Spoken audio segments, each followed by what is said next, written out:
fight, yeah. For boxers his level, yes. Meaning what? Not your level? I do not believe so. No, not at all. Mike Tyson has aggressively confronted Jake Paul after the latter made controversial remarks about the events of November 15th. Paul not only accused Tyson of participating in a rigged fight, tarnishing the boxing legend's legacy, but also claimed Tyson needed financial motivation to step back into the ring. Really, Jake? I've always been in the gym training. I'm boxing professional fighters. I'm just, activity is great. I had 15 fights in 1 year when I was younger, and I think activity is great, but I'm prepared. The man who's been a global icon for decades is now being accused of baiting a YouTuber for cash. Seriously. Let's take a step back. Does Jake Paul even understand the rules of boxing, or is he just making things up as he goes? It's hard to say, but one thing is clear. Jake has no idea what he's talking about. And now he's about to face the consequences. Ironically, the Tyson-Paul fight was the match no one asked for, but everyone couldn't stop watching. Tyson is getting back in the ring. He's 58 years old. He's facing off against YouTuber turned boxer, 27-year-old Jake. When news broke that 57-year-old Mike Tyson would be stepping into the ring with 27-year-old Jake Paul, the internet collectively raised an eyebrow. Was this a legitimate fight or the strangest midlife crisis ever? Critics labeled it a circus before the opening bell even rang. The age gap was just the beginning of the skepticism. On one side stood Tyson, a living legend. On the other, Jake Paul, a social media star turned boxer whose greatest talent might just be trending on Twitter. The matchup felt like pairing vintage wine with cheap soda. Then came Jake's most absurd claim, his so-called financial rescue theory. According to him, Tyson practically begged for the fight because he needed the payday. Seriously, Jake? The same Tyson who built a cannabis empire and likely has more cash in his couch cushions than you have in your crypto wallet. Fans were outraged, and rightfully so. There is an alleged script leak. This has not been confirmed. Take it with a grain of salt. No one knows if this is real. Just as the hype around the fight was starting to fade, in came the script leak. And this wasn't some random Reddit rumor. It was a detailed, round-by-round breakdown of how the fight was allegedly scripted to unfold. Tyson would come out strong with his signature bob and wave. Jake would withstand the pressure, and by round 5, Tyson would hit the mat after a perfectly timed right hook. It sounded like something straight out of a Hollywood writer's room. Fans were stunned by how specific the script was and how disturbingly close it came to reality. Tyson appeared slower, Jake more calculated, and even the detail about Tyson getting cut above the eye lined up. Suddenly, the fight felt less like a boxing match and more like WrestleMania with top-tier PR. That love Mike, and despite what he said in that interview with the girl about the legacy, we love him and his legacy. Meanwhile, Tyson remained unusually quiet. No fiery denials, no public outbursts. It was almost as if he was letting the rumors swirl, or perhaps trying to figure out who had leaked the plot twist. After all, if there was a contract with a non-disclosure clause, someone was in serious trouble. But Jake, being Jake, couldn't keep his mouth shut. On his podcast, he casually claimed he had eased up during the fight to avoid hurting Tyson, because apparently he was the real threat. That little comment exploded faster than one of Tyson's uppercuts. Was Jake admitting the fight was staged? Was he just bragging? Or, even worse, was he too clueless to realize he might have just exposed a career-ending secret? At this point, the Tyson-Paul fight transcended controversy and became downright legendary for all the wrong reasons. Fans weren't just questioning the match anymore. They were rewriting the entire storyline in their heads. Exactly. I started, as a matter of fact. Thank you. I started Jake Paul off. Mike Tyson's patience finally snapped, faster than Jake Paul's claims of being a legitimate boxer. After weeks of rigging accusations and that absurd leaked fight script spreading like wildfire, Tyson broke his silence. But this time, it wasn't with his fists. In an interview with Fox Sports Radio, the former heavyweight champion shut down the rumors, declaring the fight was real. He didn't just say it, he practically growled it, daring anyone to question whether taking 78 punches was part of some elaborate conspiracy. Tyson wasn't just dismissing the allegations, he was visibly seething. His message was simple: you don't fake waking up the next day feeling like you've been run over by a cement truck. Look at my life as a legacy. Legacy to me means ego. Who the cares about my legacy? I'm gonna be dead soon one day, but he's not gonna win. This wasn't just about the physical toll of the fight. Tyson's real fury came from what the reading rumors did to his legacy. For Tyson, it wasn't just an insult.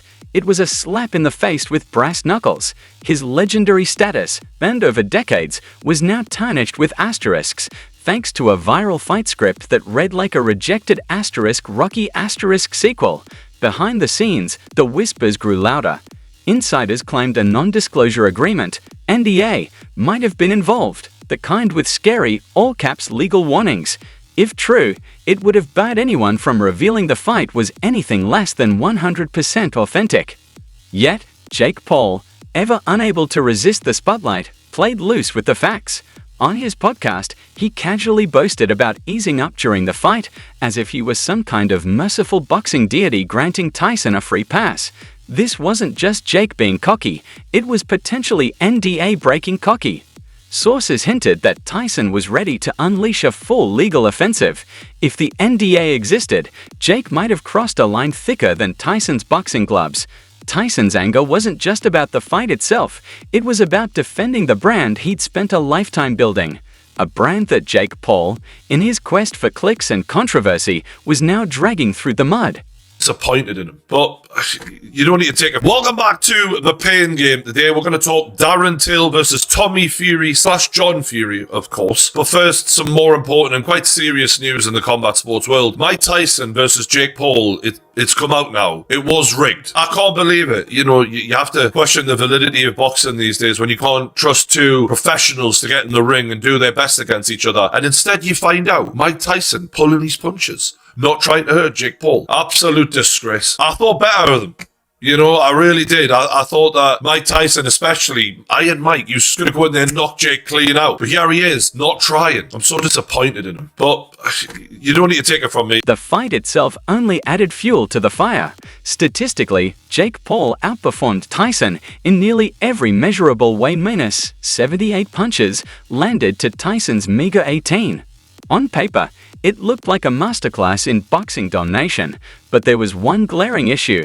It was Mike Tyson the man who used to knock out legends with fewer punches than that on his worst days. Watching Tyson struggle to connect even a handful of clean shots felt like seeing Superman lose a wrestling match to SpongeBob. Yet, ringside footage painted a different picture. From the crowd's perspective, the hits looked brutal and painfully real. Tyson didn't seem like someone following a script. He looked like a fighter desperately trying to recapture his past glory while his body begged him to stop. His iconic bob and wave had devolved into a sluggish shuffle, and his punches came with all the speed of a buffering YouTube video. Even Tyson himself admitted something was off. He confessed to blanking out mid-fight, a revelation that only raised more eyebrows. Was it exhaustion, age, or something deeper? Whatever the cause, his sluggish performance inadvertently gave more weight to the conspiracy theories, even if the truth was far less dramatic. In the end, it was a stark reminder of the undeniable march of time, even for legends. But that changed when Paul clenched with Tyson. It's alleged he whispered into Tyson's ear to cool him. Then came the aggression factor. Ringside analysts noticed something telling. Jake Paul wasn't holding back. He was throwing punches with bad intentions, landing sharp combinations, and even cutting Tyson above the eye. Jake's competitive fire was evident, as if he'd forgotten he was supposed to be the entertainer, and instead fought like a man desperate for legitimacy. And what was the root cause of all this?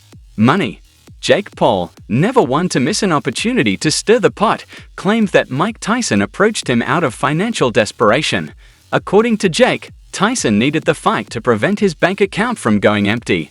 I did tell you about it. At the time, I wanted to do a pay-per-view roast, like it was a boxing match, and they'd said, oh yeah, Mike could make $20 million. Then there was the juicy pay-per-view, PPV, debate. Industry insiders whispered that both fighters walked away with hefty seven-figure paydays, but did Tyson feel shortchanged? If Jake earned more due to his internet fame, that could have added extra sting to Tyson's already bruised pride. Imagine spending decades building a legendary career, only to be out-earned by a guy who became famous for pranking strangers on YouTube. Ouch. The real question, however, was whether Tyson's return to the ring was a strategic business move or a desperate attempt to recapture his glory. Some believed he wanted one last taste of the spotlight before retirement, or perhaps just to prove that, even at 57, he could still rearrange someone's face. But stepping into the ring with Jake Paul wasn't just risky, it was like a retired lion challenging a loudmouth hyena. Tyson might have been thinking easy payday, but he clearly underestimated how far Jake would go for clout. Social media wasn't kind either. Fans roasted Jake for allegedly disrespecting Tyson, accusing him of milking the fight for publicity while trashing a living legend. Memes, think pieces, and angry tweets flew like punches in a street brawl. In the court of public opinion, Jake wasn't just the villain, he was the final boss of boxing trolls. Reason and one reason only, and that is the money. He's getting paid so much money to do this, so that tells me he's getting bought. So again, it is sad that someone like Mike Tyson... Rumor has it, Mike Tyson didn't just walk away from the fight, he stormed off, leaving behind a trail of blistering words aimed directly at Jake Paul. Insider sources claimed Tyson unloaded a verbal knockout in a private post-fight conversation, telling Jake to stop ruining my legacy and keep my name out of your clout-chasing mouth. Classic Tyson, sharp, direct, and always ready to bite back. There's even speculation that Tyson's team is considering legal action for potential contract violations. If Jake truly hinted at fight fixing on his podcast, he may have broken the golden rule of celebrity bouts. Don't talk about the script. Tyson's lawyers are reportedly keeping a close watch, ready to pounce if Jake continues to run his mouth. So, what does all this chaos mean for the future of boxing? Has the sport crossed the point of no return, where hype and headlines matter more than skill and legacy? Can boxing survive when fights feel more scripted than spontaneous? And most importantly, how long before fans stop tuning in altogether? Tired of wondering whether they're watching a real contest or just another pay-per-view soap opera. The ring was once a place where legends were forged. Now, it's starting to look more like just another stage.